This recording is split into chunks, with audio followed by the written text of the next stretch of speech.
साखरेच्या निर्यातीवरची बंदी म्हणजे एकूणच साखर उद्योगाची आणि ऊस उत्पादक शेतकऱ्याची अवस्था अशी झालेली आहे की आई जीव घालीना आणि बाप भीक मागून देईना।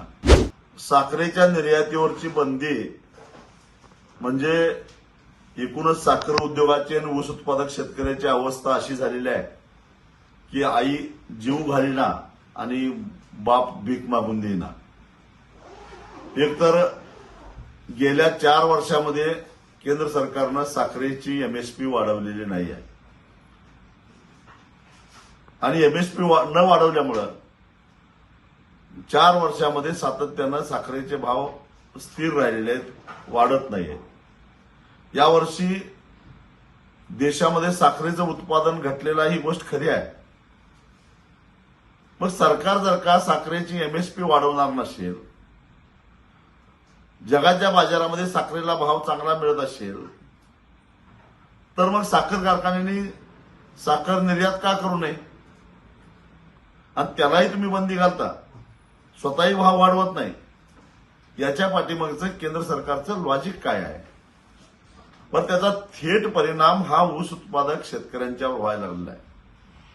खरं तर आमचं आणि साखर कारखान्यांचं भांडण आहे ते ऊसापासून तयार झालेली साखर आणि त्याच्या उपपदार्थातून आलेल्या पैशातून शेतकऱ्याचा हिस्सा जास्तीत जास्त मिळाला पाहिजे यासाठी आहे। पण साखरेचे भावच वाढले नाहीत, तर मग साखर कारखाने तरी काय करणार? आणि त्यामुळे आज परिस्थिती अशी आहे की देशामध्ये जवळपास 12,000 कोटी रुपयाची ऊस उत्पादक शेतकऱ्यांची देणी थकलेली आहे। राज्यामध्ये 3,000 कोटीच्या आसपास देणी थकलेली आहे। याला जबाबदार कोण? जो कायदा आहे ऊस दर नियंत्रण अध्यादेश 1966, त्या कायद्यानुसार ऊसाचे पैसे 14 दिवसाच्या आत नाही दिले तर साखर कारखान्यांच्यावर कारवाई करायची तरतूद आहे। त्यांना सरकारी थकबाकीदार समजून जप्तीची प्रक्रिया सुरू करण्याची तरतूद आहे। पण अंमलबजावणी कुठे आहे? कारण 80% साखर कारखानदार आज भाजप आणि त्यांच्या मित्र पक्षामध्ये आहेत। कोण काय कारवाई करणार?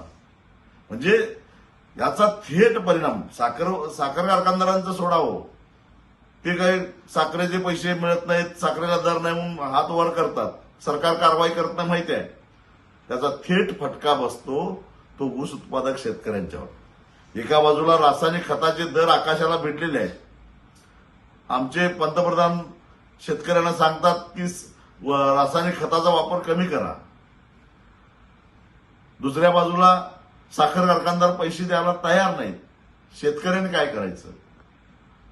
खरं तर हा जो सरकारचा निर्णय आहे तो मूर्खपणाचा आहे, भंपकपणाचा आहे असं मी म्हणेन।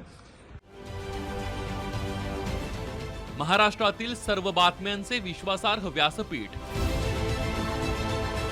सकाळच्या सर्व सोशल मीडिया प्लॅटफॉर्मला लाईक, फॉलो आणि सबस्क्राईब करा। तसंच सर्व नोटिफिकेशनसाठी बेल आयकॉन प्रेस करायला विसरू नका।